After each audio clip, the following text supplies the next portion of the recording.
Bien, bonjour à toutes et à tous. Je vous souhaite la bienvenue à cette séance d'échange organisée par les fonds de recherche du Québec sur le projet de loi 44 qui concerne la refonte des FRQ tel que déposé le 7 février dernier à l'Assemblée nationale du Québec. Mon nom est Julien Chapdelaine, je suis conseiller stratégique pour les fonds de recherche du Québec et je serai à l'animation de ce webinaire. D'emblée, je précise que ce webinaire est enregistré, qu'il sera rendu disponible par la suite là, sur la page PL44 des Fonds de recherche du Québec, ainsi que sur notre chaîne YouTube. Et votre inscription, votre présence aujourd'hui, ben, c'est que vous acceptez, bien sûr, là, d'y participer. On pourrait y voir votre visage et votre voix, bien sûr, si vous échangez avec nous. Je suis en compagnie du scientifique en chef Rémi Quirion et des directrices scientifiques des Fonds de recherche du Québec, Mme Bailey du Fonds Nature et Technologie, Mme Carole Jabet du Fonds Santé, ainsi que Louise Poisson du Fonds FRQSC. Et on a Karine Assal également, qui est directrice de l'administration. Ils vont s'adresser à vous dans quelques instants. Voici comment, en quelques mots, va se dérouler ce webinaire.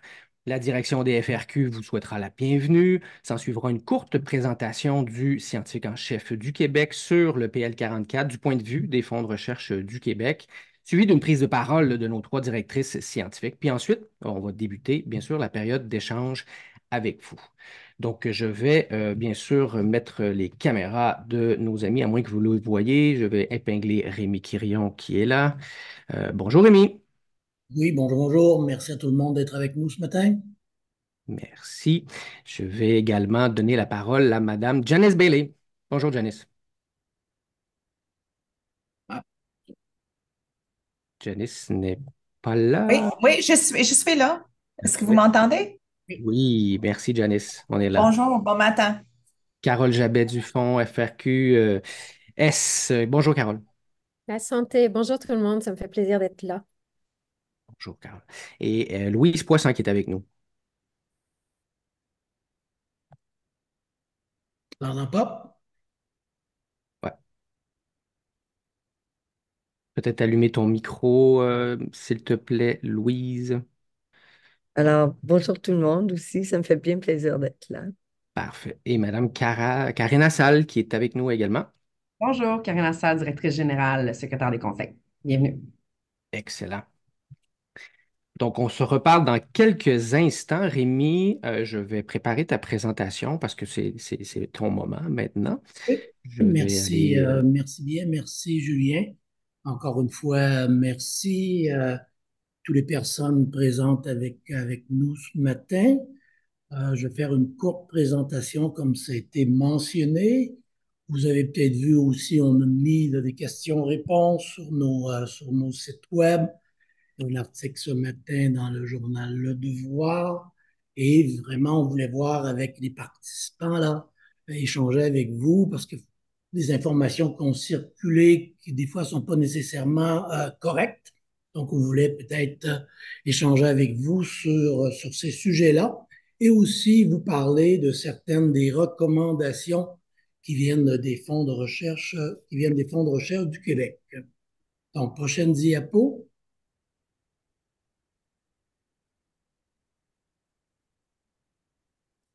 Donc, prochaine diapo. Plusieurs d'entre vous probablement vous rappelez là, de ce qui est arrivé en 2011, un regroupement des fonds sous l'appellation Fonds de recherche du Québec, la création du poste de scientifique en chef, très important, création des directions scientifiques avec poste de directeur-directrice, présentement c'est trois directrices scientifiques, intégration des services communs, comme par exemple les communications, les finances, l'éthique, le personnel, mais bien sûr, tout ça en préservant la culture propre de chacun des fonds, de chaque secteur. Et bien sûr, on a travaillé aussi au cours des dernières années pour augmenter les budgets sectoriels, les budgets de chacun des fonds, augmenter aussi la cohérence entre les différents secteurs, entre les différents fonds, créer plus de programmation, si on veut, intersectorielle, grand défi de société, tout ça en maintenant une indépendance des fonds de recherche par rapport aux titulaire de la recherche et de la science au niveau du gouvernement du Québec. Au cours des années, ça a bien sûr changé, dépendamment du gouvernement du jour, Parti libéral, Parti québécois, Coalition Avenir Québec. mais toujours avec une emphase pour nous sur la recherche non dirigée, la recherche fondamentale, la liberté académique, toujours très, très, très important pour nous. Et je dois dire que ça n'a pas été remis en question jamais par aucun des gouvernements ou des ministres titulaires du secteur. Très important de bien garder en tête là, que le projet de loi 44 construit sur ses acquis. Donc, on conserve, on garde les postes de scientifiques en chef, les 3 postes de direction scientifique, les budgets sectoriels, les personnels des fonds. Peut-être un détail pour certains d'entre vous, mais très important pour nous. Notre personnel est tout à fait essentiel. Plusieurs ont énormément d'expérience avec les fonds de recherche, interagissent avec vous. C'est très important d'avoir sécurisé le personnel. Donc, tout ça, c'est préservé. Et bien sûr, dans nos recommandations, qu'on a fait, qui a été discuté beaucoup avec le gouvernement. Vraiment, tout cet aspect-là de préservation des acquis est essentiel pour nous. Prochaine diapo.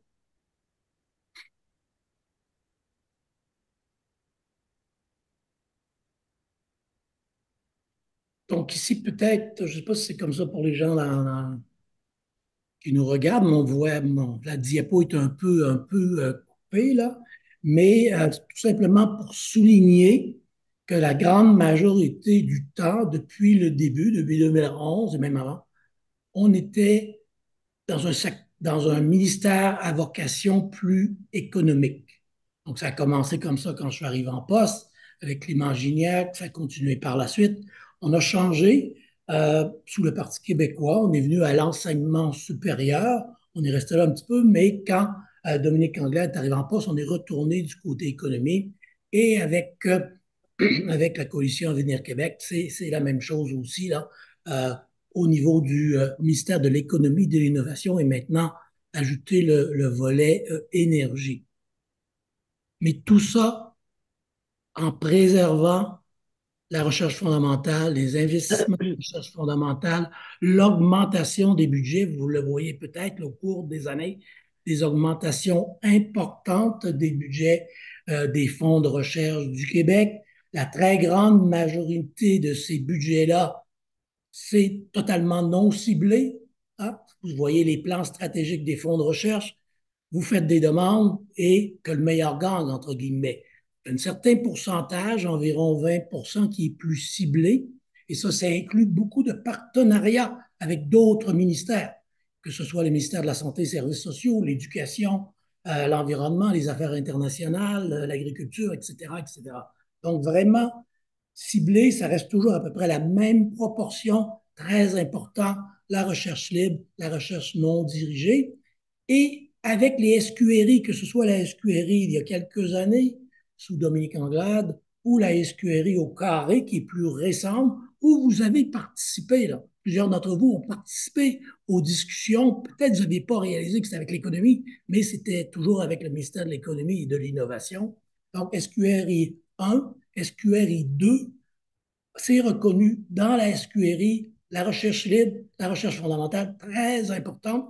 Et une première, aussi on a travaillé fort avec notre ministère, avec notre ministre, pour une première fois, on a réussi à convaincre le Conseil du Trésor d'augmenter les budgets de base des fonds de recherche du Québec sur une base pluriannuelle. Donc, à chaque année, on a des augmentations des budgets de base. Et encore une fois, c'est pour des programmes non ciblés. Vous allez vous rappeler aussi peut-être que l'an dernier, dans le budget du gouvernement du Québec, il y a une somme additionnelle de 50 millions, 10 millions de dollars par année pour bonifier la valeur des bourses de maîtrise et de doctorat.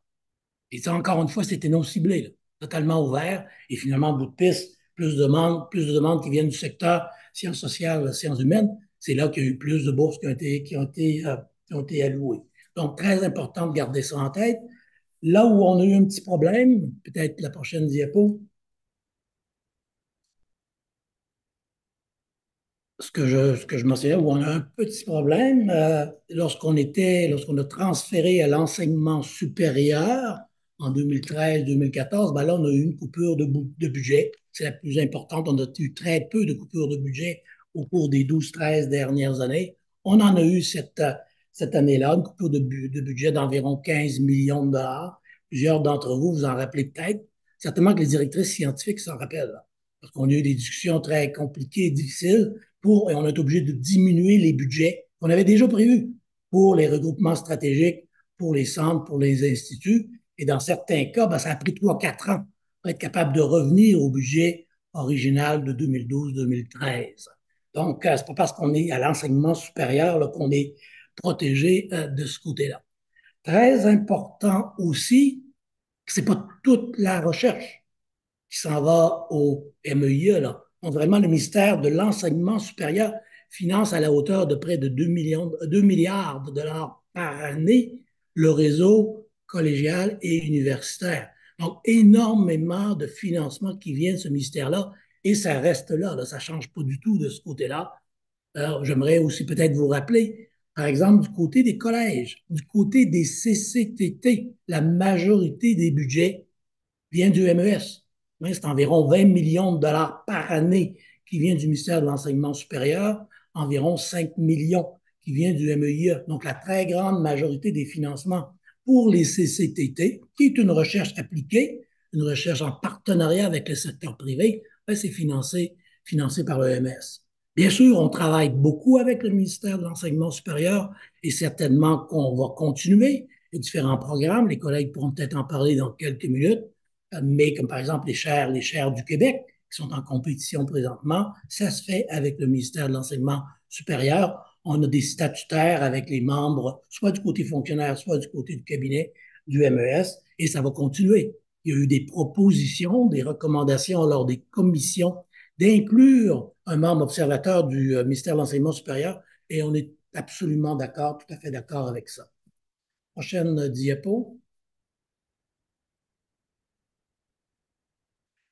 Ce qui est important de garder en tête aussi, ce qui a été voté il y a près de 2 ans maintenant, adopté par l'Assemblée nationale, une loi qui vient du ministère des Finances, donc une nouvelle loi sur la gouvernance des sociétés d'État, et on est là-dedans. Les fonds de recherche, on est là-dedans. On doit s'y conformer, pas tellement de choix. On a parlé beaucoup avec les collègues aux finances, avec le cabinet, avec le ministre des Finances, M. Girard, avec les emplois supérieurs. Et finalement, en bout de ligne, non, ça s'applique pour tout le monde. Donc, on a 2 ans pour se conformer à cette loi-là, qui, parmi ce que cette loi-là demande, c'est une séparation des rôles de président du conseil d'administration de ceux de rôle de PDG. Donc, on travaille là-dessus présentement, mais ça, c'est quelque chose qui va avoir un impact sur nous, c'est bien évident, et aussi que la majorité des membres du conseil d'administration sont considérés comme indépendants. C'est-à-dire qu'ils ne reçoivent pas de financement direct des fonds de recherche du Québec. Ils peuvent recevoir des financements d'autres sources, du fédéral, par exemple, et à ce moment-là, ils seraient considérés comme indépendants. Et c'est sûr que ça change un peu la donne pour nous, mais encore une fois, on doit s'y conformer. Donc, ce qu'on essaie de faire ici avec le projet de loi 44, protection des gains de synergie et peut-être améliorer un peu l'agilité, parce que c'est sûr que c'est quand même relativement lourd, parce qu'on doit avoir beaucoup de rapports au Conseil du Trésor, au ministère de tutelle et tout ça, donc c'est un peu lourd de ce côté-là. Et je pense qu'avec le projet de loi 44, ça permettrait d'être un peu plus agile et peut-être travailler davantage sur de la prospective en termes de recherche au cours des prochaines années, des planifications en termes de planification stratégique pour chacun des grands secteurs, etc., etc. Prochaine diapo. Donc, vraiment, ce qu'on recommande dans le cadre des commissions, et bien sûr, on continue les discussions avec nos autorités, la préservation des acquis et que ce soit inscrit dans la loi. Très clairement, direction scientifique, budget, préservation des budgets sectoriels, personnel des fonds, etc., etc. Si on ne se conforme pas à ça, ben là, on va revenir beaucoup en arrière. Oui, là, vraiment des séparations entre les 3 secteurs, beaucoup moins de liens, 3 PCA, 3 présidents de conseils différents, etc. Donc, je ne pense pas qu'on doit aller là. On a fait beaucoup de chemin au cours des 10, 12 dernières années. Il faut continuer dans ce sens-là. Aussi, recommandation des fonds, et ça a été suggéré par différents groupes qui ont paru en commission, que les titulaires des postes de PCA, de scientifiques en chef, des directions scientifiques viennent du milieu académique. Même chose, la majorité des membres du conseil d'administration.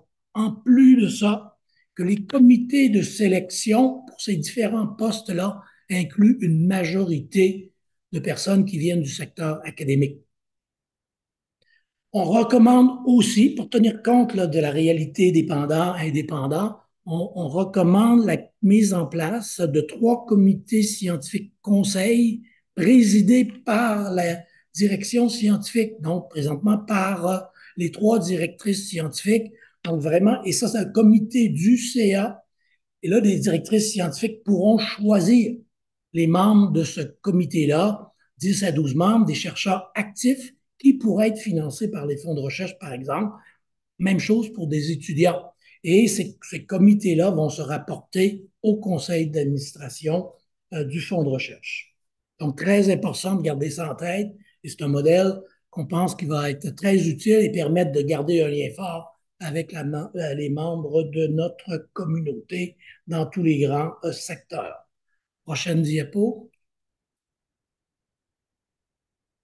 Ce qu'on ajoute aussi ici, bon, finalement, on garde 3 membres sur le CA unifié, mais c'est en termes de proportion par rapport au nombre de membres qu'on avait avant. Bon, une présence étudiante très importante sur les CA et on est très fiers de ça. Vous savez, probablement, on a un comité intersectoriel étudiant très dynamique depuis plusieurs années. On ne veut pas perdre ça. Et très souvent, lorsqu'on parle de ce comité-là à l'extérieur du Québec, les gens sont assez jaloux de ça. Alors, on veut vraiment préserver cet acquis-là et même renforcer le rôle des étudiants sur le conseil d'administration. Aussi, le projet de loi 44 vient formaliser davantage, si on veut, le rôle conseil du scientifique en chef, mais c'est important d'assurer l'indépendance que requiert cette fonction. Et au cours des années, j'ai participé à plusieurs activités du gouvernement, soit pendant la pandémie, très, très impliqué avec le ministère de la Santé et des Services sociaux, la santé publique à ce moment-là.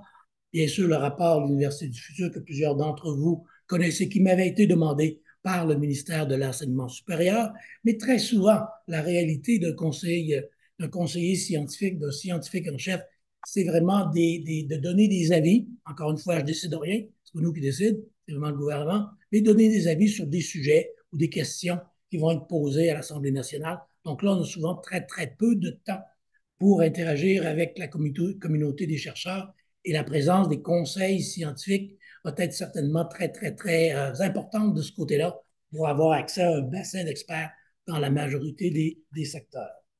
Prochaine diapo.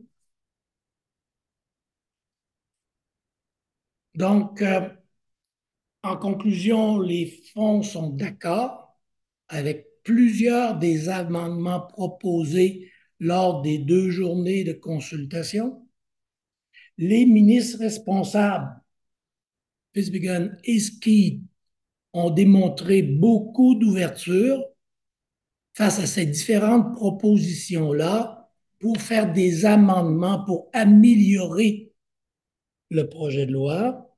Et c'est sûr que nous, au Fonds de recherche du Québec, on est très impliqués dans ces discussions-là pour vraiment tenir compte là, de plusieurs des suggestions qui ont été faites lors des commissions. Prochaine diapo. Donc, ça fait un peu le tour de ce que je voulais vous dire ce matin.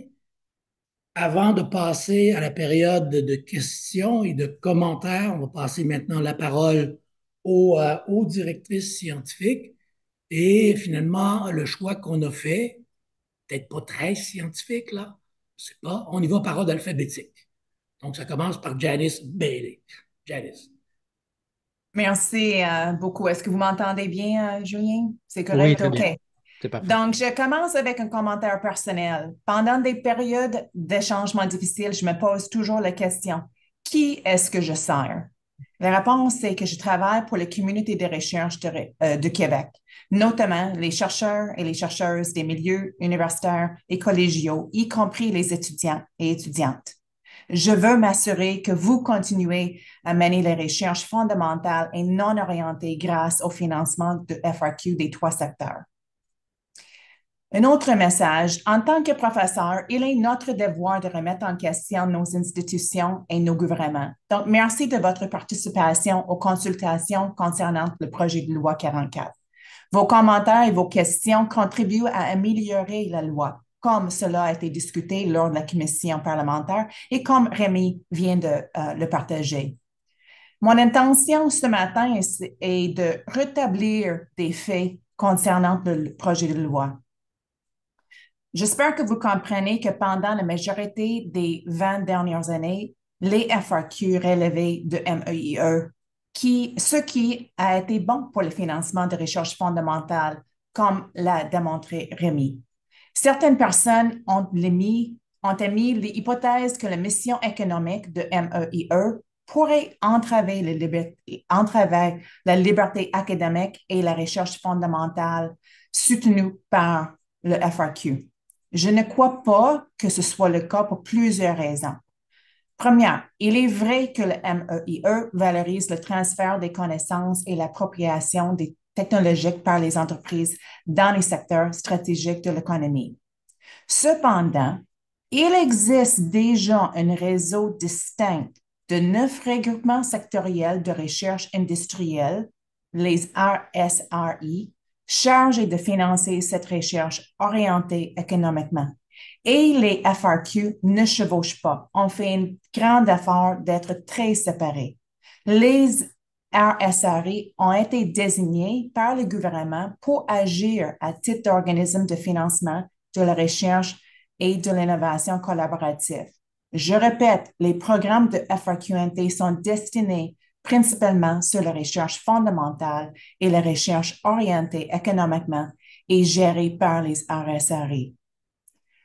Le MEIE soutient grandement la recherche fondamentale. Je suis constamment impressionnée par le dévouement du personnel qui sont également passionnés par la recherche fondamentale. Donc, je parle de le personnel de MEIE.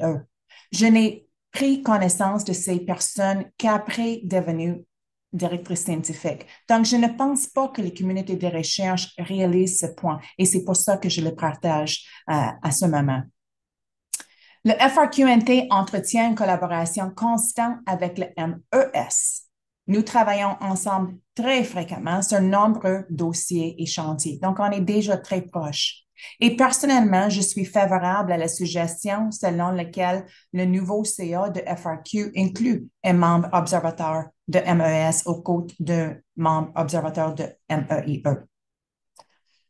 Une autre hypothèse a été avancée selon laquelle un FRQ fusionné conduirait à l'élimination de financement pour les sciences sociales et humaines.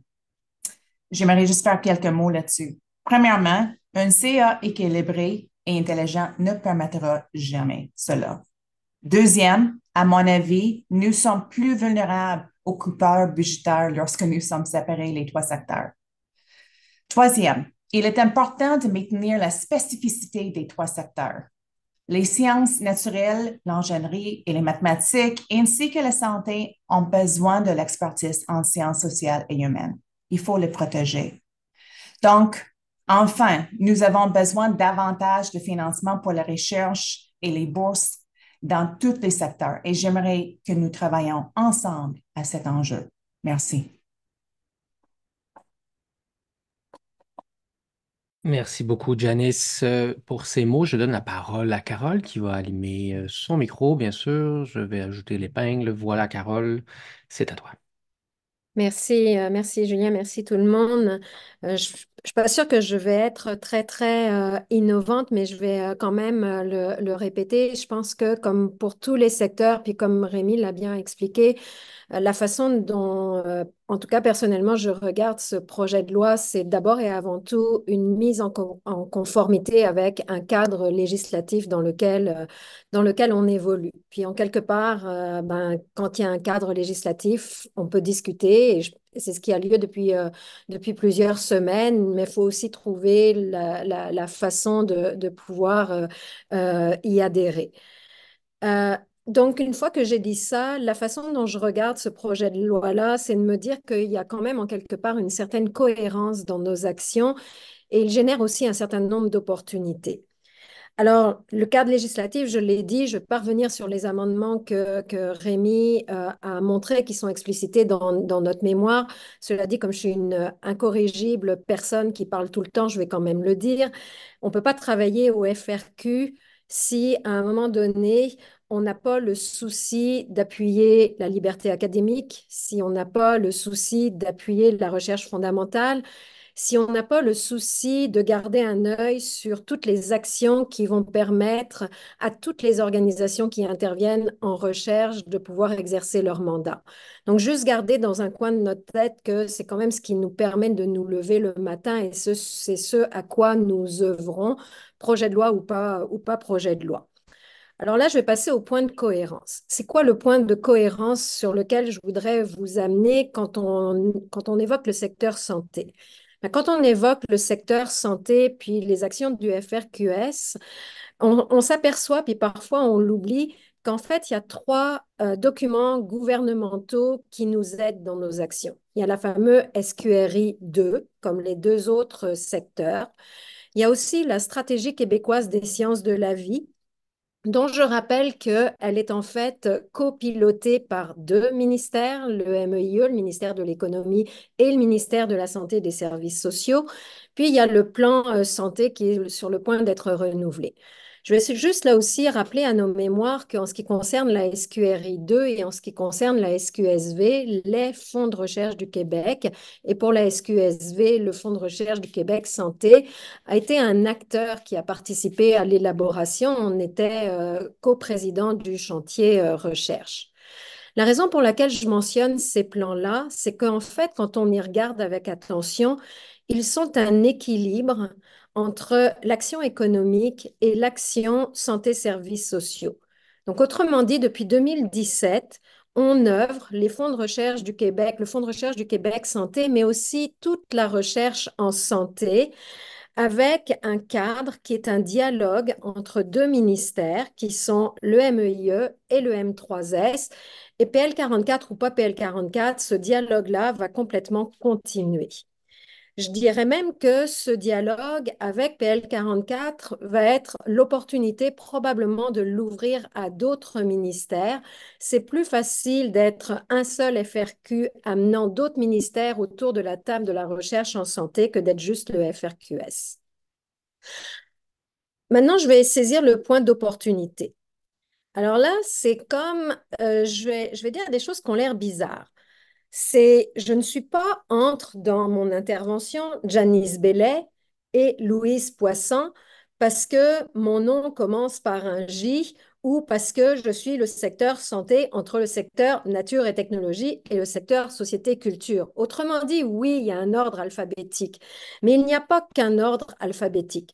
Je pense que quand on œuvre dans le secteur de la santé, il est très, très reconnu tant par les travaux académiques que par les décideurs. Donc là encore, on a des traits d'union, que tant les enjeux de santé que les enjeux de système de santé nécessitent l'attention et l'intervention de nombreux champs disciplinaires qui dépassent largement le champ biomédical. Sans l'exclure, bien entendu, on aura toujours besoin d'être soigné en quelque part. Puis, si nous le savons, que ça dépasse le champ disciplinaire biomédical, il nous appartient à nous, collectivement, de créer les conditions qui vont permettre l'intervention de ces différents champs disciplinaires. Et pour ça, ce que j'amène souvent dans mes interventions, le FRQS a besoin de beaucoup plus de porosité avec les deux autres secteurs qui sont nature et technologie, qui sont société et culture. J'ai besoin d'une espèce d'équilibre osmotique. On a besoin de disciplines dites nature et technologie qui sont fortes.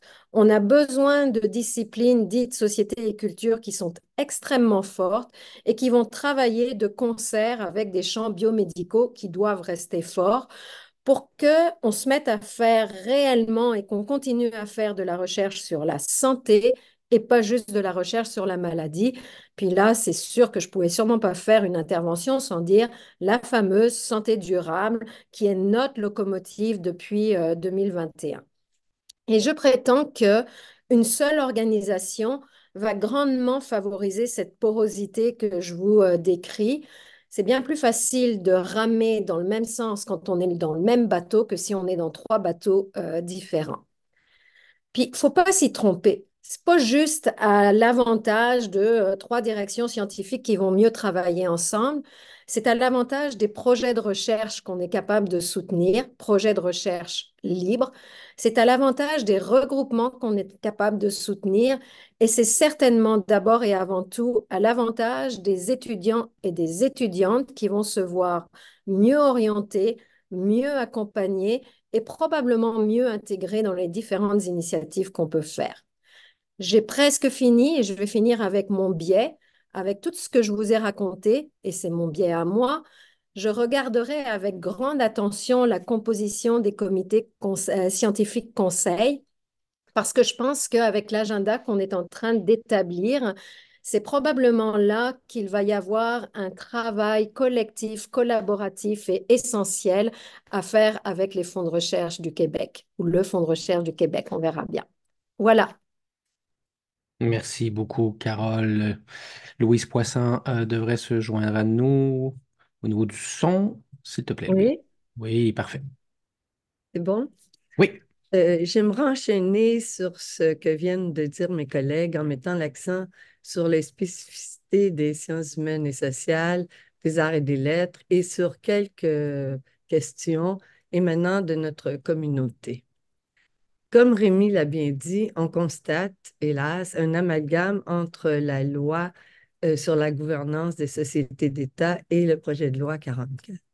J'aimerais rappeler que le FRQSC, comme les deux autres fonds, étaient des sociétés d'État avant la révision de cette loi en juin 2022. Ce statut que nous partageons, entre autres, avec Hydro-Québec et la Caisse de dépôt, comme certains l'ont dit dans le cadre de leur présentation aux audiences des commissions, statut qu'on partage aussi avec le Conseil des arts et des lettres du Québec, avec la BANQ, avec les musées d'État, l'Institut national de santé publique, la Société québécoise d'information juridique, pour ne nommer que quelques-unes de ces sociétés parmi une cinquantaine, nous garantit, nous garantit une indépendance malgré le fait que nous sommes l'entière propriété du gouvernement du Québec, comme toute société. J'ai bien vu que tous les mémoires déposés ainsi que les nombreuses réactions publiques ont incité, comme nous l'avons fait dans notre propre mémoire, sur le maintien des trois secteurs, respectant les proportions des enveloppes budgétaires actuelles. J'ai aussi entendu que plusieurs se souciaient de l'avenir des sciences sociales et humaines, des arts et lettres, dans cette fusion des fonds, craignant qu'elle soit étouffée ou écartée par les urgences de santé ou les changements climatiques. Faire court. C'est évidemment un sujet très sensible qui me tient à cœur. J'aimerais mettre en valeur quelques éléments qui nous permettent d'espérer une situation prometteuse dans les années à venir pour les sciences humaines et sociales, les arts et les lettres, et ce, dans le contexte d'une fusion des fonds. Et j'ai retenu 4 points. Depuis des années déjà, les collaborations se multiplient entre les fonds. Comme Janice le signalait, plusieurs grands dossiers et programmes à nature et technologie mettent l'accent sur la nécessité d'inclure des expertises dans les domaines des CHAL. Géographie, anthropologie, sociologie, gestion, philosophie, communication, architecture et bien d'autres. Les co-chercheurs de ces domaines peuvent escompter jusqu'à 25% des budgets alloués par NT dans le cadre de ces appels. C'est dire qu'ils sont vraiment des partenaires actifs de la recherche en co-développement. De plus en plus de collaboration aussi avec santé, comme le signalait Carole, dans le cadre du grand chantier de santé durable, que ce soit par des expertises en travail social, en criminologie, en éducation, en santé publique, en art, et dans bien d'autres disciplines, avec bien d'autres disciplines, l'approche des châles est devenue incontournable. Nos disciplines sont aussi interpellées plus que jamais pour commenter les grandes crises mondiales, qu'elles soient politiques, je pense ici aux historiens, aux spécialistes des sciences des religions, de sciences politiques, de sociaux, de psycho, ou des crises environnementales qui font appel aux études autochtones, à l'économie, à la gestion de crise, etc. Mais là où j'ai pu observer la plus importante progression de l'importance des châles, excusez-moi, c'est sur le terrain des actions concertées. Ce programme qui est financé à 100% par les partenaires qui sont pour la plupart des ministères. Il est intéressant de se signaler que sur 10 ans, de 2013 à 2023, la demande est passée de 96 projets à 139, de quelques ministères partenaires à la plupart maintenant des ministères, et que le financement annuel a augmenté de plus de 60% sur cette période-là. Ce qui me laisse présumer que nos domaines de recherche deviennent des références de plus en plus significatives pour les preneurs de décision et éventuellement pour le grand public. En conclusion, je dirais que l'intersectorialité interpelle beaucoup les châles et cela donne une visibilité inégalée à nos domaines d'expertise. Cela justifie aussi, ça va de soi, leur maintien en tant que science fondamentale, puisque c'est dans ce creuset qu'elles se développent. Là-dessus, je cède la parole à notre animateur pour la discussion. Merci beaucoup, Louise. Je vois qu'on est plus de 369, tout le monde ensemble. Je vais ajouter l'épingle à tous, là. Rémi, tu es de retour avec nous. Je pense que tout le monde est là, outre moi, en fait. Je vais démarrer ma vidéo. Je vous explique un peu le plan de match d'aujourd'hui. Vous avez bien sûr l'occasion d'échanger avec notre direction scientifique et le scientifique en chef. On fait ça dans la courtoisie, dans le respect également. Toutes les interventions doivent être normalement courtes. Il nous reste à peu près une cinquantaine de minutes pour donner la chance à tous et à toutes de s'exprimer. On donne priorité aux échanges verbaux. Et pour ça, vous levez la main et je vais vous faire apparaître dans le webinaire. Vous allez pouvoir discuter là, de vive voix avec nos intervenants, nos panélistes. Et bien sûr, on essaie de garder une réponse courte. Si elle s'adresse spécifiquement à Carole, à Louise ou à Janice, allez-y. Même Karine pourrait également intervenir le cas échéant. Donc, je vais débuter dès maintenant. J'ai déjà une première main de levée de François Bergeron. Je vais lui permettre de parler. Je vais le promouvoir comme panéliste ici.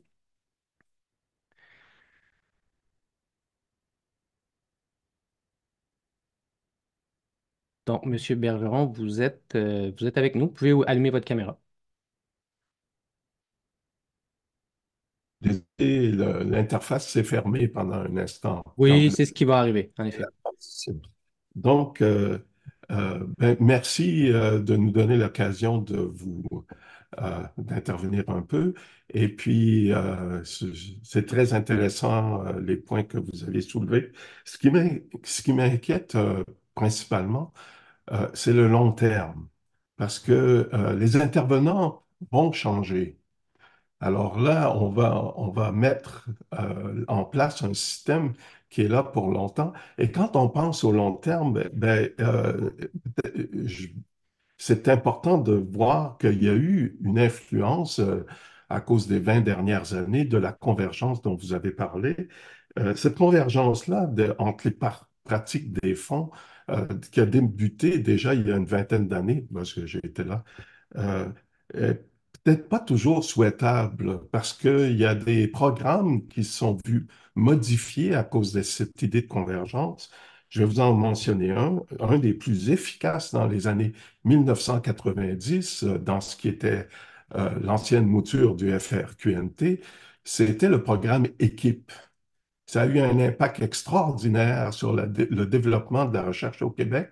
Si vous pensez à l'IA au Québec ou la cryptographie quantique au Québec, ça s'est développé par des petits groupes à cette époque-là qui ont été favorisés par ce programme. Or, au début des années 2000, le programme s'est modifié pour le rendre semblable à ce qui se passait dans les deux autres fonds, pour le réorienter autour des projets de recherche plutôt que de programmes de recherche. Ça a été très malheureux, je pense, parce que le programme équipe qui était extraordinaire avant est devenu un peu mineur depuis. Alors, cette convergence entre les fonds qu'on est en train d'instaurer, c'est pas seulement une question de respecter la recherche fondamentale, mais c'est aussi l'aspect culture de chaque fonds et l'efficacité. Donc, si on a un conseil d'administration global, ben, les orientations vont être globales. Ça fait partie de mes inquiétudes à long terme. Et je vous souligne encore une fois l'aspect, c'est pas parce que les intervenants aujourd'hui sont très ouverts et très bien au niveau du ministère qu'ils vont le demeurer dans le futur. Donc, il faut faire attention. Peut-être, je suis pas ici, Janice, veux-tu réagir et par la suite, je vais peut-être dire moi aussi.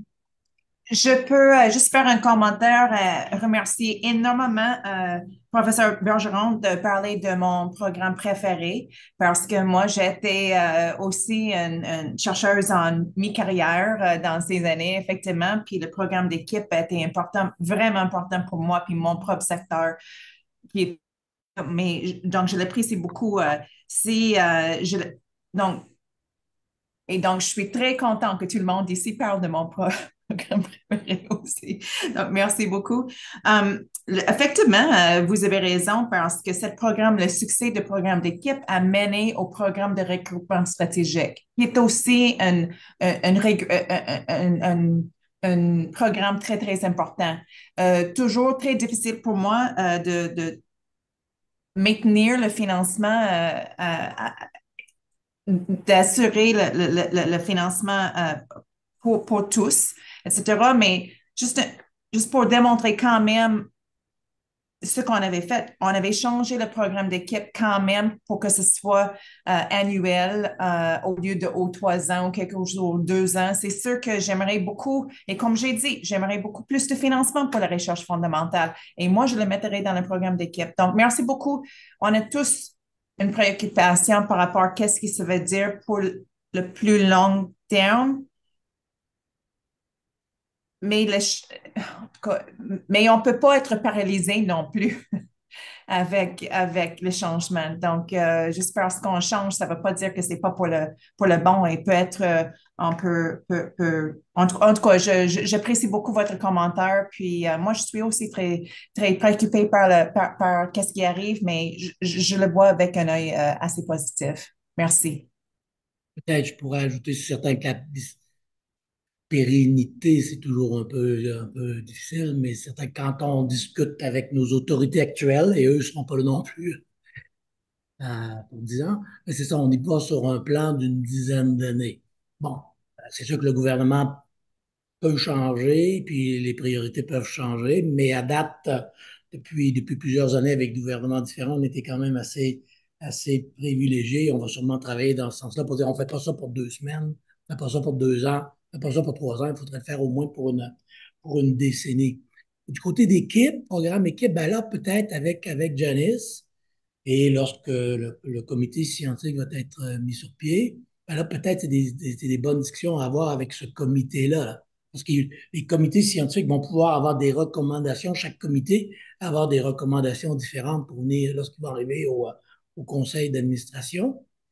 Et peut-être à côté, peut-être entre nous, programme équipe, depuis que je suis en poste, ça fait quand même maintenant pas mal longtemps. On a eu des discussions soit avec le MEI sous différentes formes ou avec le MES sous différentes formes. Et c'était toujours difficile à vendre ce programme-là. Pour des raisons bizarres qu'on comprend plus ou moins, mais lorsqu'on arrive à l'interne, dans un ou l'autre des ministères, ils ne trouvent pas ça sexy. Il faudrait le rendre un peu plus, pas le bon terme peut-être, mais un peu plus sexy. Mais on sait que c'est très important. Fait qu'il s'agit de trouver la façon, l'argumentaire qui va convaincre les hauts fonctionnaires là, de dire oui, on y va là. Merci beaucoup. Plusieurs mains levées. Je vous demanderai de garder vos interventions un peu plus simples. Merci beaucoup, Monsieur Bergeron. Je vous renvoie au mode spectateur. Une autre main levée. Voilà, Monsieur Lampron qui va se joindre à nous. On garde ça court. Échange questions-réponses. Il nous reste 45 minutes. Monsieur Est-ce que... Lampron. Oui, merci. Merci pour l'organisation de l'événement. Juste une petite introduction. En fait, il y a beaucoup de réactions qui sont faites sur le projet de loi 44. Effectivement, vous y faisiez référence. Moi, je vois ça comme étant un signe de l'attachement de la communauté de chercheurs du Québec au FRQ, comme étant vraiment le vaisseau amiral en matière de financement de la recherche. Et donc, c'est un désir de la communauté de chercheurs. C'est comme ça, et c'est là-dedans que je m'inscris aussi, là, vers la protection de l'indépendance de ce vaisseau amiral-là. C'est vraiment, et ça, c'est un aspect fondamental de la liberté universitaire qui ne se résume pas à la seule liberté de travailler sur ce sur quoi on veut, mais bien la question de l'indépendance et de l'autonomie des acteurs universitaires, dont le FRQ par rapport au gouvernement. Et donc, l'essentiel, je pense, de mon intervention puis de mes questions porterait justement sur la question de l'indépendance et de l'autonomie. Je suis un peu déboussolé, c'est-à-dire que j'arrive mal.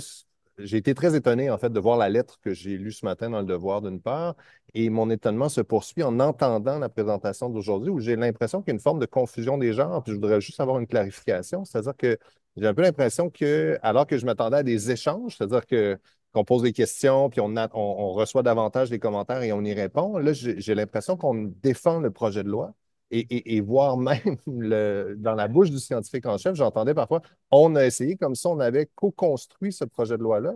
Donc, sur la question de l'indépendance du scientifique en chef et de son double chapeau, et ce n'est pas tant vous, M. Quirion, mais bien la fonction du scientifique en chef, là, qui est aussi PDG du FRQ, ce rôle-là en amont, avant qu'on arrive avec ce projet de loi, qui pour moi est tombé comme une surprise du projet de loi 44, qui vient quand même pérenniser des éléments qui, on a beau dire qu'ils étaient déjà concrètement en place, les liens entre le FRQ et le ministère de l'Économie et de l'Innovation, mais là, on vient vraiment le pérenniser. C'est-à-dire que ça va être beaucoup plus difficile à changer qu'une pratique qu'on peut adapter.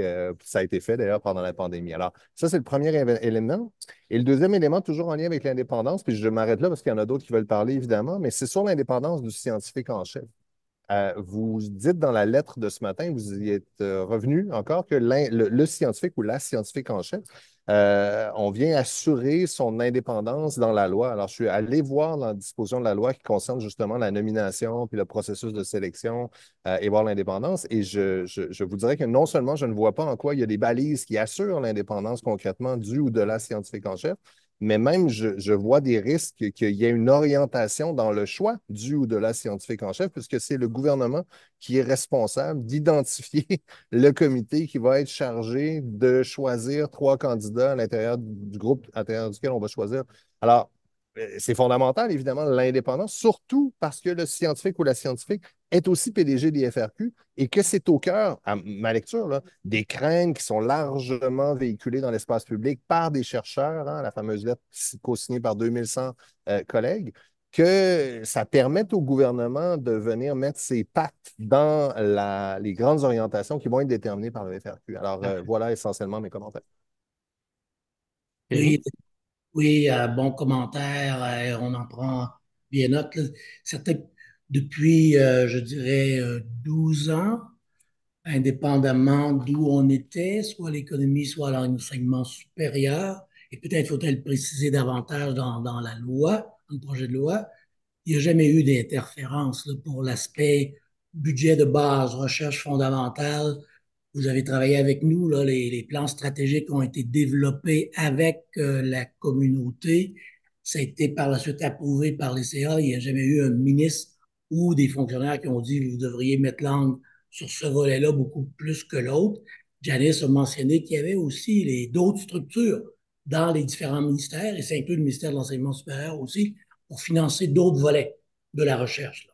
Nous, c'est plus le volet de recherche fondamentale. Et ça, je pense qu'on pourrait le préciser davantage dans la loi. Mais avec 3 gouvernements de 3 couleurs différentes, moi, j'ai jamais vécu vraiment de pression d'un ou l'autre des ministères de tutelle. Du côté de la nomination du scientifique en chef, on voudrait, peut-être c'est pas dit de la bonne façon, mais on voudrait préciser dans la loi le processus de nomination du scientifique en chef. Ce qu'on a suggéré, c'était que le comité soit composé de personnes en grande majorité du milieu académique. Bien sûr, en bout de ligne, il y a une nomination qui vient du gouvernement. Mais ça, je dirais que c'est comme ça partout, là, partout à travers le monde, ce que je connais de ce genre de poste-là. À un moment donné, ça prend l'approbation du gouvernement du jour, si on veut, là. Sinon, on n'a pas d'impact. On est complètement oublié. On a un beau titre, une belle carte d'affaires, mais on n'a pas d'impact. Parfait, merci. On va donc prendre la prochaine question. Monsieur Lampron, pour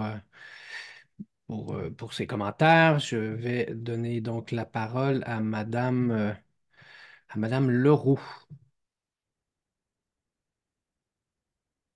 qui va se joindre à nous maintenant. Merci d'allumer votre caméra, votre micro. Madame Leroux. Bonjour. Bonjour. Est-ce que vous m'entendez? Très bien, vous êtes là avec nous. D'accord, merci beaucoup. D'abord, je voudrais remercier l'ensemble des personnes qui ont présenté ce matin. Je vois bien que vous tentez de nous rassurer sur différentes préoccupations et je vous en remercie. Une des choses qui me rassurait, moi, c'est de pouvoir comprendre les motifs qui justifient ce projet de loi-là et les changements qui sont proposés. Je vous ai entendu parler là, d'agilité administrative, de porosité, de possibilités de projets intersectoriels. Quoiqu'il y a déjà des programmes qui existent dans ce sens-là, là, je pense au programme Audace notamment. Mes questions portent davantage sur le pourquoi et le comment des raisons pour lesquelles on en est arrivé là. Donc, habituellement, en recherche, ou en tout cas dans mon champ disciplinaire, avant de se lancer dans un projet, on doit d'abord établir un état de situation, faire émerger une problématique, des enjeux actuels auxquels on souhaite répondre. Donc, ce que je comprends moins bien ici, c'est le ou les problèmes auxquels on veut vraiment s'attaquer. Donc, quelle est finalement la pertinence sociale, scientifique des changements que vous souhaitez apporter par ce projet de loi-là, ou en tout cas ce projet de loi porté par le gouvernement que vous approuvez. Et en sous-question, je me demandais s'il y a eu une large consultation de la communauté des chercheurs avant le dépôt de ce projet de loi pour établir clairement le portrait de la situation et des enjeux. Peut-être que ça m'a échappé. Là, on reçoit beaucoup de courriels et de sollicitations, mais je voulais savoir un peu s'il y a eu un processus de cet ordre-là avant de proposer ces changements. Merci. Est-ce que, je ne sais pas, Carole, veux-tu essayer, puis je pourrais ajouter par la suite? Je vais essayer, puis je vais essayer avec mon pragmatisme pour ceux qui me connaissent. Je dirais que je vais répondre à la question de comprendre comment on en est arrivé là. On a essayé de le dire de toutes sortes de façons, mais c'est vraiment une mise en conformité par rapport à une loi sur la gouvernance des sociétés d'État, une loi qui a été modifiée, qui changeait la structure des conseils d'administration, à laquelle il fallait qu'on se ramène. Puis c'est dans mon monde et dans mes mots, c'est comme j'ai 3 conseils d'administration qui ont un certain volume, mais avec tous le même président de conseil, qui est le scientifique en chef. Ça, c'est la réalité actuelle. Puis la mise en conformité fait que d'un seul coup, j'ai 3 conseils d'administration qui deviennent complètement dissociés, dans lesquels je ne suis plus capable de trouver le fil conducteur qui nous fait avancer depuis 10 ans, puisqu'ils ne peuvent plus avoir comme président de conseil le scientifique en chef qui quand même a formé ça. Quand on le regarde au jour, et puis ça, c'est comme compliqué. Donc, si je regarde ça comme ça, là, à partir de là, on a comme 2 choix. On se dit, bon, on revit comme des entités complètement des solitudes, et puis il va falloir faire beaucoup d'éducation, ou on le regarde comme, est-ce qu'on a une opportunité de faire différent, puis de peut-être poursuivre ce qu'on a commencé depuis plus d'une dizaine d'années maintenant, depuis 2011.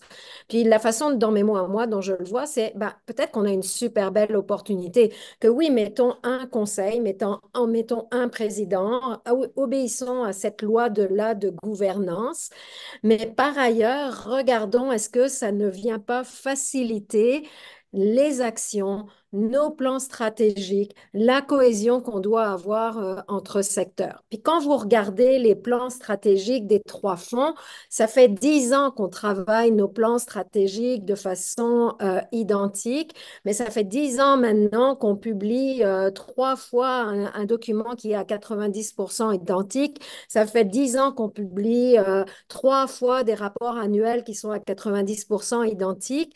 Est-ce qu'on n'est pas mieux comme, comme organisation et comme communauté de recherche d'avoir un plan stratégique super fort qui vient dire de quoi on a besoin dans chacun des secteurs? Puis ça, c'est ce que nous garantit la loi.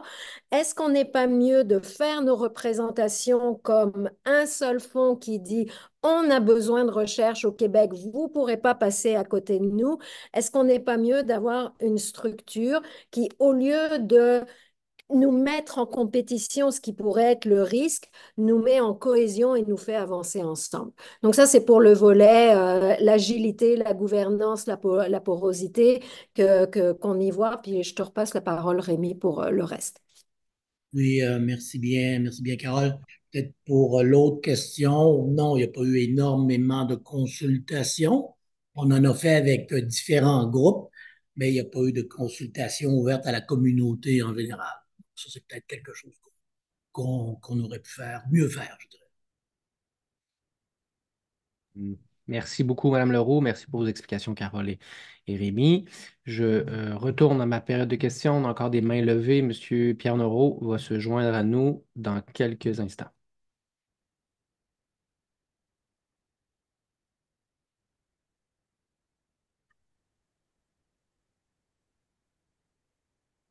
Monsieur Noreau, vous êtes avec nous. Allumez votre micro, votre caméra et vous pourrez émettre votre commentaire, votre question. On sait rapetisser un peu notre intervention. C'est hyper pertinent. Il nous reste à peu près 25 minutes. Alors, bonjour tout le monde. Alors, merci pour cette rencontre. Je suis d'accord avec Mme Leroux. C'est vrai que consulter après plutôt qu'avant, c'est peut-être pas la meilleure idée puisque vous voyez ce que ça provoque, hein. J'indiquerais que moi, ce qui me surprend dans la situation où on est, évidemment, c'est qu'il y a une forme de rupture par rapport à une convention qui avait été établie, négociée entre le milieu de la recherche et, à l'époque encore, le ministère de l'Économie concernant la constitution du poste de scientifique en chef.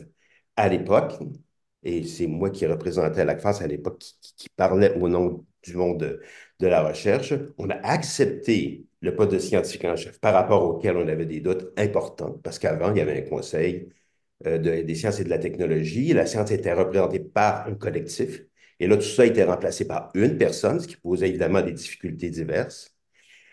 On l'a accepté en échange du maintien de l'autonomie de chacun des conseils d'administration de chacun des fonds. Et c'est ça qu'on est en train de modifier. Je comprends très bien ce qui a été dit concernant la loi sur la gouvernance des sociétés publiques. Je l'enseigne, je travaille sur cette loi-là. Mais je sais quand même une chose quand même, c'est les effets que ça a dans notre cas à nous, et que la vraie question, c'est plutôt ça. C'est là qu'elle se situe. Ça me pose problème, oui, que le conseil d'administration soit formé pas nécessairement d'une majorité de scientifiques. Ça me pose problème que les gens qui nomment les scientifiques en chef ne sont peut-être pas des scientifiques. Rémi, tu as été nommé par un collectif de scientifiques. Et je crois que ça doit continuer à être comme ça. La vraie question, c'est de savoir est-ce qu'on est obligé de se définir comme une société d'État. Il y a une liste qui fait la définition de ce qu'est une société d'État. Puis la vraie bataille, si on voulait construire à l'extérieur de la boîte, c'est de demander que ce ne soit pas le cas. On ne serait pas les seuls. Il y a d'autres entités qui ne sont pas dans la liste qui définit qu'est-ce qu'une société d'État. Et c'était ça la bataille à mener. Et je crois que c'est encore la bataille à mener. Je travaille dans le domaine de la justice depuis toujours.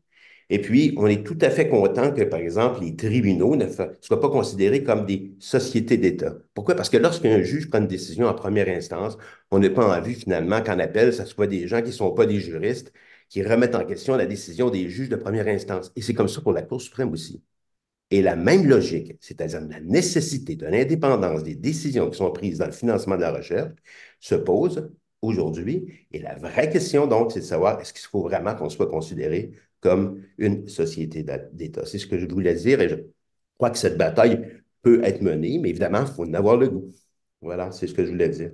Merci pour la consultation, je trouve que c'est important. Ah, merci, merci bien, Pierre. Et c'est certain qu'on veut aussi, là, puis ça fait partie de certaines des recommandations, et d'autres l'ont dit aussi, ou d'autres groupes, en termes de nomination de scientifiques en chef, la grande majorité des membres du comité de sélection, que ce soit des chercheurs, comme c'était quand moi j'ai eu à apparaître devant ce groupe-là. Je pense que, puis je ne vois pas trop de difficultés de ce côté-là, mais on veut l'avoir par écrit. Ce que tu suggères par rapport à la société d'État et ça, c'est certain qu'on et peut-être qu'il faut refaire peut-être un peu différemment cette bataille-là, parce que c'est sûr qu'on a eu beaucoup de discussions avec les gens au ministère des Finances et avec le ministre des Finances. Et il avait fait de nous recevoir, même avec plein d'argumentaires, ça n'a jamais passé. Et par la suite, quand on est arrivé aux emplois supérieurs, un peu la même chose aussi. Et globalement, les gens te disaient, ben oui, mais vous, par rapport à d'autres sociétés d'État, toi tu parles des tribunaux et tout ça, ils ne voyaient pas que qu'on était à ce niveau-là. À tort ou à raison, je ne sais pas, là, mais c'était pas vu au même niveau. Fait que ça, on n'a pas avancé beaucoup, je dois dire, de ce côté-là. On pourrait certainement s'en reparler dans le futur pour reprendre ce dossier-là, peut-être avec des gens qui sont plus, qui connaissent les aspects légaux beaucoup plus que moi ou que nous, je dirais. Donc, c'est à Parfait. réfléchir. Maintenant, Oui. à l'étape où on est, on comprend. Donc, c'est comme un peu peinturé dans le coin, là, parce qu'on a appuyé le projet. Et donc, ça devient compliqué. Et c'est pour ça que la Ouais. question aurait peut-être dû se poser avant. Ouais, on n'a pas appuyé nécessairement le projet de loi sur la gouvernance des sociétés d'État. Nous, ils n'ont pas demandé notre avis dans ce sens-là. Il a été voté, il a été là, puis tout le monde y passe. Mais on n'était pas consulté vraiment dans ce temps-là. Merci, Ah, merci beaucoup, Rémi. Merci, Pierre, pour cette question, cette réflexion également. Je vais poursuivre car il reste beaucoup de spectateurs qui posent des questions. Soyez concis le plus possible. Vous allez avoir réponse à plus de questions à ce moment-là. Je vais promouvoir en titre de panéliste Finn Makela, qui va se joindre à nous dans quelques instants. Réponse courte, questions, commentaires courts. Je m'adresse autant à mes directrices scientifiques, aux scientifiques en chef, ainsi qu'à nos nouveaux panélistes. Vous êtes avec nous, Monsieur Makela. Bonjour. Merci pour la consultation, même si c'est un peu tardif dans le processus. J'aimerais revenir sur la question de l'indépendance du ou de la scientifique en chef dans le nouveau rôle, mettons, formalisé de donner des avis scientifiques aux différents ministères. Euh, Plusieurs intervenants en commission parlementaire ont soulevé cette problématique. Puis le ministre délégué en commission a dit, ben, pour que le ou la scientifique en chef soit crédible, évidemment, il faut que cette personne-là ait l'appui de la communauté scientifique, etc. Mais où mon intervention se situe, c'est plus sur la question des avis qui seront donnés et de leur publicité éventuelle. Dans le monde de la recherche, le gage de la crédibilité d'un regard scientifique, c'est sa publication, pour que ça puisse être examiné par les pairs, éventuellement critiqué sur le plan méthodologique, etc. C'était le cas, par exemple, le rapport sur l'Université du futur, on a eu accès parce que c'était un rapport. Lorsqu'on regarde, vous avez nommé la situation avec les caribous, qui revient souvent dans vos exemples. À l'époque, en 2019, le ministre des Forêts et de la Faune a critiqué sévèrement sur la place publique un chercheur chevronné en la matière. Le gouvernement a pris une décision qu'on comprend était sur la base de votre avis. Cet avis, ou pas, mais cet avis-là, je ne l'ai pas trouvé parce que, pour des raisons que j'ignore, donc je serais plus rassuré bon, dans un premier temps, si vous pouviez vous engager à publier vos avis scientifiques, mais là, ce n'est pas à la personne que je parle, mais à la fonction.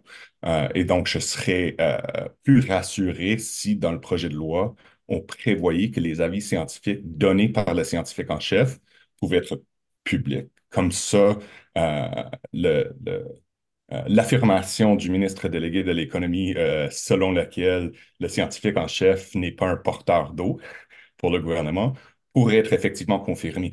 Parce que lorsqu'un gouvernement prend une décision sur la base d'un avis ou rejette l'avis, ça nous permet démocratiquement de critiquer les orientations gouvernementales. Or, si les avis sont non publiés, secrets, s'il faut faire des demandes d'accès à l'information, etc., ça nous enlève cette redevabilité démocratique-là. Merci, Merci. M. Macala. Peut-être c'est le temps de parler de conseil scientifique, Rémi. Non, très bonne question. Je veux dire que c'est pas juste ici au Québec, là, mais au Canada, à l'international, les gens qui ont ce genre de rôle-là, peut être un peu différent d'une région à l'autre, là. Euh, En bout de ligne, très souvent, il y a des avis qui sont publics et il y a des avis qui sont plutôt privés. Est-ce que c'est l'idéal? Peut-être pas, mais c'est souvent comme ça. Et comme je mentionnais rapidement en début de réunion, je décide absolument rien. Là, les élus, c'est eux qui prennent les décisions en bout de ligne. En général, les avis, on peut donner quand c'est du court terme, parce que très souvent, comme les caribous, par exemple, assez court terme, de quelques jours au maximum pour avoir donné un avis. On va avoir le plan A et le plan B avec si tu décides A, ça va avoir tel impact, si c'est B, ça va avoir telle autre conséquence. Et le gouvernement ou le gouvernement du jour peut décider C, là, aucun des deux, pour toutes sortes de raisons. Si je prends l'exemple des caribous relativement souvent, c'est que j'ai donné à peu près le même avis à trois gouvernements différents de trois partis différents avec à peu près le même résultat. Il n'a pas été suivi. Encore là, ça fait partie du travail de scientifique en chef. C'est pas encore une fois, c'est pas uniquement au Québec. On pourrait reparler de tout ça pour dire on devrait avoir la majorité des avis qui sont publics. Des fois, c'est vrai que ça peut être un peu ça peut mettre à porter à faux certaines décisions du gouvernement. C'est sûr qu'on a eu beaucoup ça dans la période de la COVID, où là, on bâtissait sur très peu d'évidence. Et que là, j'arrivais, je dis avec les collègues de santé publique, on pense A ou B, mais c'est peut-être pas ça. Et on a vu que ça a causé des difficultés, mais on connaissait très peu. Dans ce cas-là, probablement qu'il était mieux de ne pas trop publier des avis parce qu'il était sur une base pas très, très solide. C'est peut-être des exceptions, là, mais c'est un très bon point que vous avez. Merci, Merci. merci beaucoup. Je retourne aux mains levées. Je vais appeler Chloé Paquette à titre de panéliste. Merci d'ouvrir votre caméra, votre micro.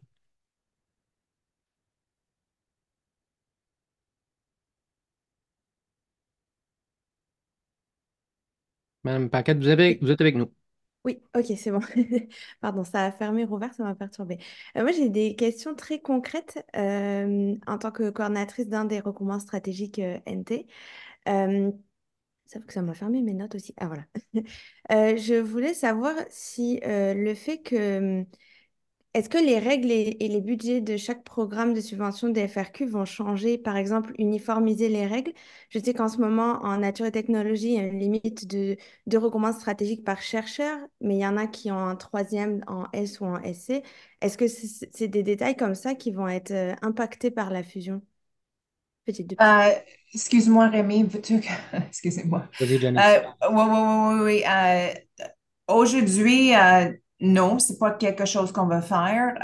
On veut toujours protéger, comme quelqu'un a mentionné tout à l'heure, les cultures distinctes entre les trois secteurs. Ça, c'est très important.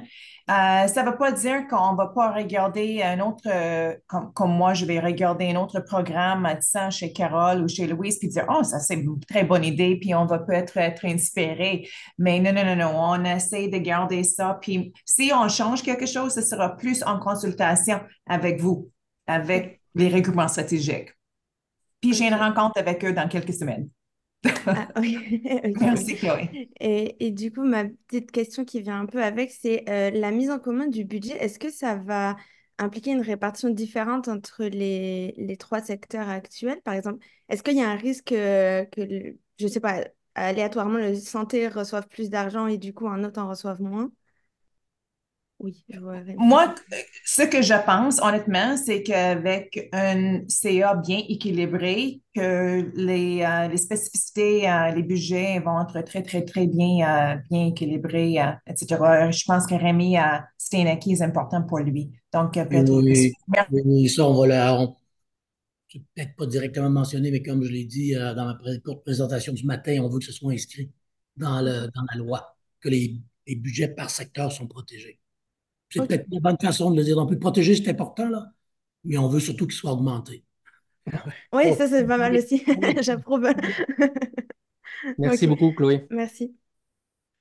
Nous poursuivons. Merci pour vos réponses avec Ricardo Panafiel, que je vais promouvoir à titre de panéliste.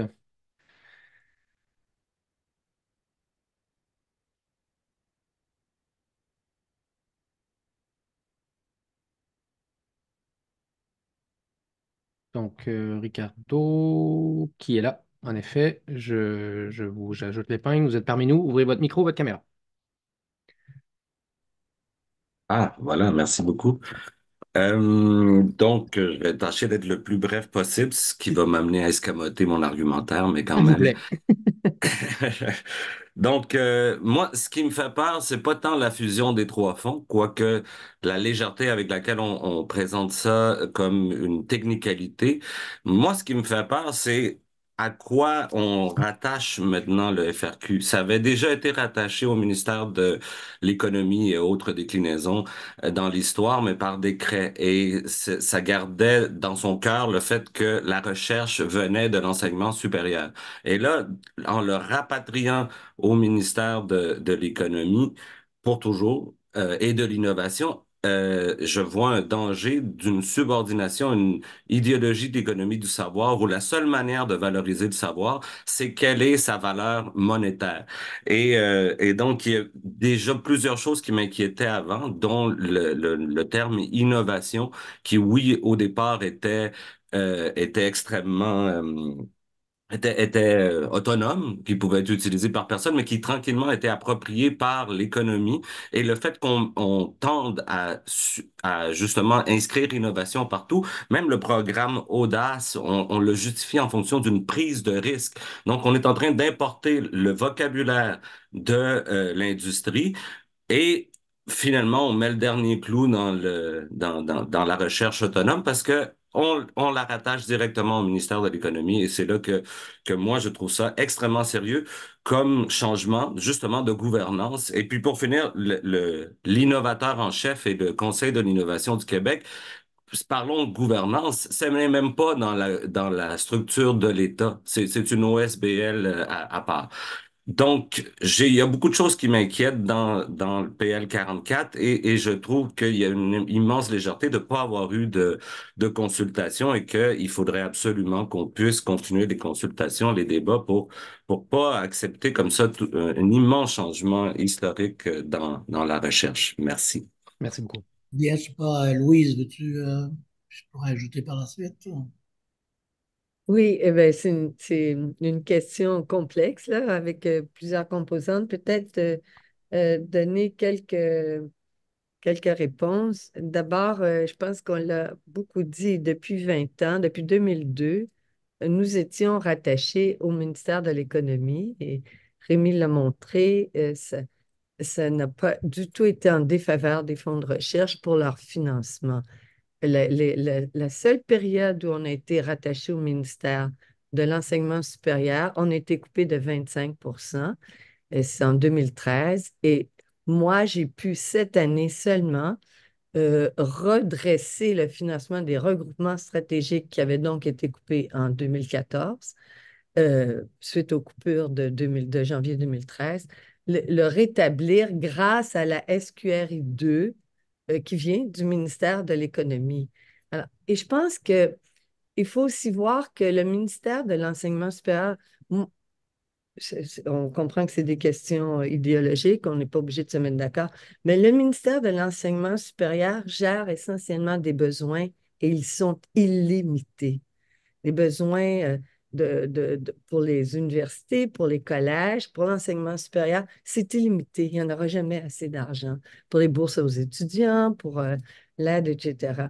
Le ministère de l'Économie gère de l'investissement dans quelque chose qui est ouvert sur le développement. Et on peut dire que c'est pas la même approche, mais pour la recherche, comme la recherche est tournée vers le développement, vers l'ouverture. Moi, je trouve que ça a beaucoup de sens que ce soit un ministère. En fait, dans ce ministère-là, il manque juste un mot. Ça devrait être le ministère de l'économie, de la recherche et de l'innovation. Puis peut-être 2 mots sur l'innovation, puis l'innovateur en chef. Il y a beaucoup de sections en innovation sociale au ministère de l'Économie, beaucoup de programmes, beaucoup de préoccupations et l'innovateur en chef a développé un baromètre sur l'innovation sociale et je pense que ça, c'est en développement et c'est plus fort que ça n'a jamais été. Probablement parce que c'est en proximité avec la recherche et la recherche dans le secteur des sciences humaines et sociales où il y a beaucoup d'innovation sociale. En éducation aussi, d'ailleurs. Bon, il y avait beaucoup, beaucoup d'aspects à votre question. Là. Merci, Louis. Peut-être un complément si jamais c'est nécessaire, Rémi? Oui, rapidement, juste pour dire que oui, on vous entend bien aussi. Bien sûr, comme je l'ai mentionné, des liens avec le MES, c'est très, très, très important. Je parle probablement plus souvent à la ministre Derry que je parle avec Pierre. Il y a beaucoup, beaucoup de liens. D'avoir un observateur du MES sur le CA, je pense que c'est important aussi. Mais des fois, c'est sûr que économie, innovation, les préoccupations de recherche, c'est peut-être pas là à tous les secondes. Et c'est pas là non plus à l'enseignement supérieur. Et qu'on aime ça ou non, là, les autorités universitaires, quand ils vont parler au ministère de l'Enseignement supérieur, ils ne parlent pas souvent de recherche, malheureusement peut-être aussi. Merci beaucoup pour votre question. Les commentaires, il nous reste à peu près moins de 10 minutes. Encore 4 questions. Monsieur Claveau, je vous invite à notre panel de discussion.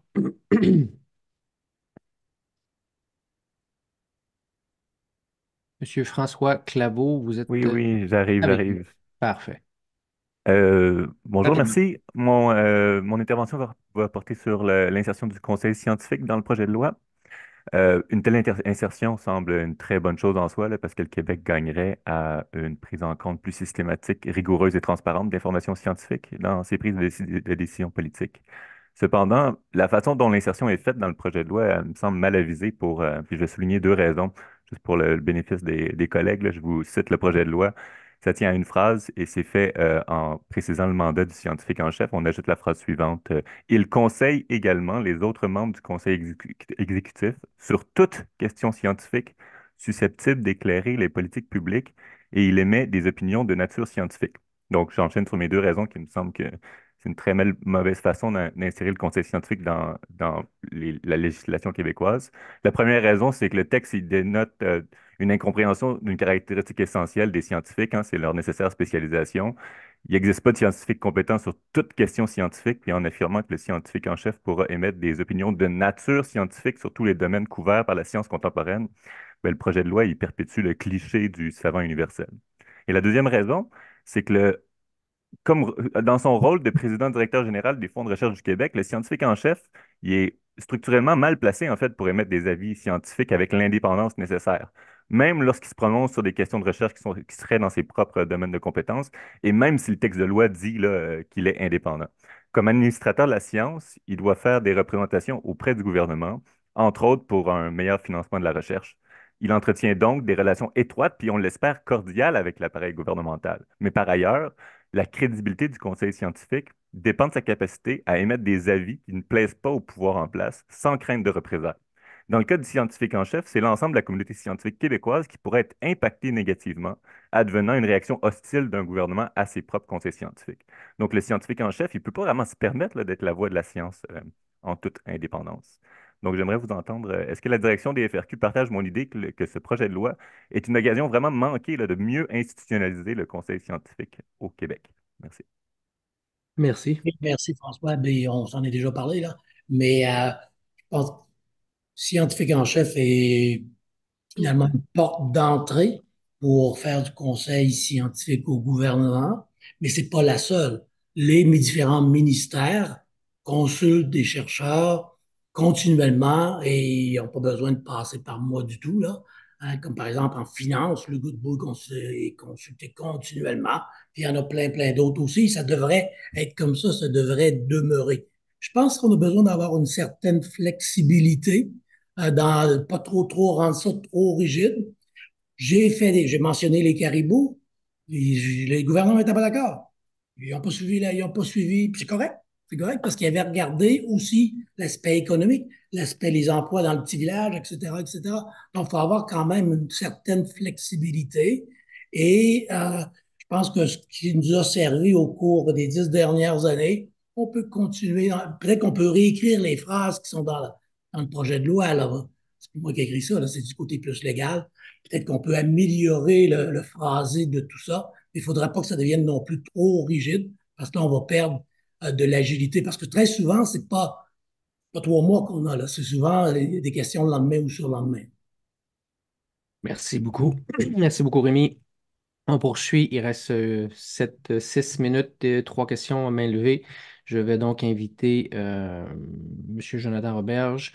Monsieur Roberge, essayez de vous concentrer, bien sûr, sur une intervention courte, une réponse courte. Comme ça, on pourrait donner la parole aux autres personnes qui ont levé la main avant la fin du panel. Donc, Monsieur Robert, je vous épingle et vous vous joignez à nous avec votre micro. Tout est là. Allez-y. Ça fonctionne, je pense que ça fonctionne. Donc, merci. Juste ajouter ma voix à mes collègues là, Lampron et Panafiel.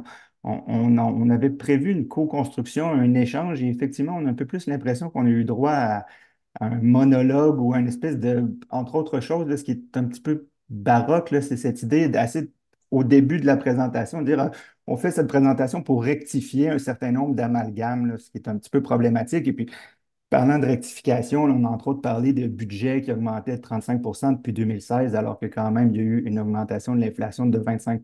Donc, ça, c'est une autre rectification qu'on pourrait faire. Et puis, quand on parle des différentes tutelles du MEI ou du MES, ben, il faut quand même prendre compte là, des cycles économiques et des cycles budgétaires. Donc, de faire cette promotion qu'on est mieux avec sous le MEI, c'est un petit peu quand même tendancieux. Et entre autres choses, j'apporte ma voix à mes collègues là, sur les différentes problématiques, entre autres autour du rôle scientifique en chef, mais je reste franchement dubitatif sur les explications quant à l'indépendance des sciences humaines et sociales de la part du FQRSC. Là. Euh, on essaie de nous présenter la chose comme une plus-value en disant oui, mais les sciences sociales sont importantes. Il y a plus de collaboration, il y a plus avec d'autres champs scientifiques et souvent sur le terrain. De fait, on a beaucoup de difficultés, nous, les chercheurs en sciences sociales, à s'intégrer à l'intérieur de ces projets-là. En dépit de ce qu'on peut en dire, la réalité, elle est comme ça. Même chose quand on parle d'action concertée, c'est des commandes qui sont quand même politiques et en termes d'indépendance de la recherche, c'est compliqué. La manière intersectorielle de faire les choses est relativement au détriment ou difficile pour les sciences sociales et humaines. Et puis à la fin, là, Mme Poisson, vous en avez rajouté avec l'innovation sociale et entre autres choses, là, ce que le Conseil fait et les programmes Axelis. Soit dit en passant, le dernier morceau à avoir des financements auprès d'Axelis seront éventuellement les tentatives d'innovation sociale, alors que les autres pans ont déjà été financés. Donc, c'est franchement problématique. Donc, 2 questions. Une pour vous, Mme Poisson. À quel point euh, vous avez l'impression que ça garantit l'indépendance des recherches en sciences humaines et sociales? Donc, ça, c'est pour vous.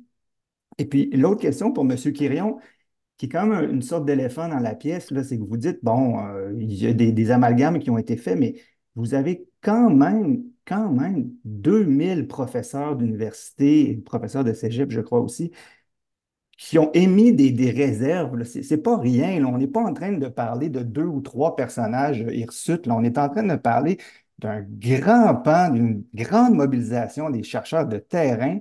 Et là, je n'ai pas l'impression qu'on est tellement en mode dialogue, j'ai l'impression qu'on est en mode vente, en train de nous dire on doit vous rectifier, vous, les 2000 personnes qui avaient un peu erré intellectuellement. Donc, qu'est-ce que vous faites avec cette réalité-là, d'encore une fois, un grand pan de mobilisation qui est quand même historique là, d'un point de vue de la recherche? Merci, M. Roberge. Louise.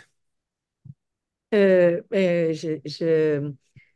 pour faire court, parce que c'est un gros dossier, le dossier de l'intersectorialité, en fait, ce que je constate, moi, je suis d'accord avec vous pour dire que d'arriver à co-construire un projet, même une problématique, de croiser des méthodologies, etc., c'est pas simple. C'est pas simple, même entre 2 disciplines. Alors, on peut imaginer quand on rentre dans des cultures de secteurs, c'est encore plus complexe. Mais je constate néanmoins qu'il y a une ouverture et des réalisations qui n'étaient pas là du tout il y a il y a la première tournée que j'ai faite des universités, tout le monde s'est soulevé contre l'intersectorialité. La deuxième, 7 ans plus tard, les gens me présentaient leur magnifique projet ou dossier sur l'intersectorialité. En fait, la recherche l'indépendance des sciences humaines et sociales, je ne le vois pas comme un problème de dépendance. Je vois dans quelle mesure doit-on aussi conserver la recherche fondamentale en sciences humaines et sociales, plus que l'indépendance, parce que et je reviendrai sur l'extraordinaire article de Guy Rocher et Pierre Noreau sur l'invisibilité des sciences humaines et sociales que j'ai constaté, étant moi-même chercheur dans ces secteurs-là, et que j'ai constaté, et je réalise qu'elles sont de moins en moins invisibles, de plus en plus présentes et sollicitées par les autres secteurs. Par les autres secteurs. Puis pour qu'elles soient dynamiques et actives, il faut quand même que ce soit des sciences qui elles-mêmes continuent leur développement en tant que discipline spécialisée. Alors, on prend un débat longtemps, hein, mais j'ai l'impression que quand je regarde la courbe, l'ensemble des actions concertées qui sont de plus en plus sollicitées, quand je regarde les projets intersectoriels où on n'est pas juste là comme éthicien pour s'assurer que tout est bien correct, mais au contraire que c'est diverses, pour ça que j'ai donné des exemples, c'est toutes nos disciplines sont interpellées pour essayer d'éclairer et de mieux comprendre les problématiques qui sont en train de se formuler. Bon, il y aurait beaucoup de choses à dire. Je vais laisser Rémi répondre à l'autre. Merci bien. Oui, il y a des points importants là. Et bien sûr, on n'a pas de réponse toute faite à ça, mais peut-être par rapport, si je commence par les augmentations de budget, oui, bien sûr, il y a eu de l'inflation, mais je dois dire que lorsque je discute avec les collègues dans le reste du Canada, ils sont assez jaloux des augmentations qu'il y a eu au Québec par rapport à ce qu'on voit au niveau des conseils fédéraux, par exemple, où il n'y a pas eu d'augmentation depuis plusieurs années dans les 3 conseils, là, sauf pour des programmes ciblés. Il y en a eu plusieurs là-bas. Du côté des signataires, oui, bien sûr, très important. On était prêt à regarder ça plus en détail. Moi, je dois dire que j'ai discuté avec plusieurs des signataires et certains n'avaient pas vraiment regardé non plus. Ils ont signé sans trop se demander on signe quoi. Fait que ça, je pense que c'est important aussi de garder ça en tête. Sûrement que ce n'est pas la majorité, là. Fait qu'on veut regarder ça plus en détail parce que c'est important, 2000 personnes, 3000 personnes. Mais je suis certain, hier soir même, j'en ai parlé avec plusieurs qui ont signé sans trop savoir ce qu'ils avaient signé. Merci beaucoup, M. Roberge, M. Quirion, Mme Poisson, Mme Bailey, Mme Jabet. Peut-être Rémi pour le mot de la fin avant que je reprenne la parole. On ne peut pas prendre d'autres questions. Il nous reste à peine 1 minute. Rémi, un mot de la fin peut-être? Oui, très rapidement. Donc, merci à tout le monde. Et puis aussi, je ne sais pas, Julien, probablement, même si on n'a pas eu le temps d'interagir avec tout le monde, de répondre à toutes les questions, peut-être ça peut se faire après. Je ne sais pas c'est quoi le mécanisme. On pourrait peut-être continuer là à vous répondre hors Zoom, si on veut. Euh, et certainement plusieurs des éléments qui ont été soulignés aujourd'hui, là, c'est important pour nous aussi. Je crois qu'il disait au point de départ, je pense que c'est Janice, là, on est là pour la communauté aussi. Là. Fait que, oui, on veut continuer à travailler avec vous. C'est très important pour nous, là, on continue à travailler avec le gouvernement pour avoir davantage de planification de budget pour la recherche libre non dirigée au cours des prochaines années. Merci à tous. Merci beaucoup. Avant de terminer, je remercie tout le monde d'avoir pris la parole, d'avoir osé s'adresser directement. C'est un exercice qui n'est pas évident pour tout le monde. Puis, vous allez avoir accès, bien sûr, à l'ensemble de cette présentation par la suite. Je vous invite vraiment à aller sur la page PL44 pour avoir d'autres documents pour parfaire votre réflexion sur cette refonte-là. Je remercie, bien sûr, nos directrices scientifiques. Vous pouvez écrire à refontefrq@frq.gouv.qc.ca des commentaires si vous le désirez, des questions. On mettra en ligne bientôt un question-réponse pour s'inspirer de ce que vous avez posé aujourd'hui, ce qui a été posé dans le passé. Vous aurez accès à ça. Je remercie à mon nom, Julien Chapdelaine, l'ensemble des personnels des fonds de recherche. On est plus d'une centaine à œuvrer depuis longtemps pour faire avancer la recherche, pour vous financer. Puis ces gens-là vous écoutent également et sont témoins de ce grand changement-là qui s'opérationnalise actuellement. Donc, je vous remercie beaucoup. Passez une agréable journée et à la prochaine.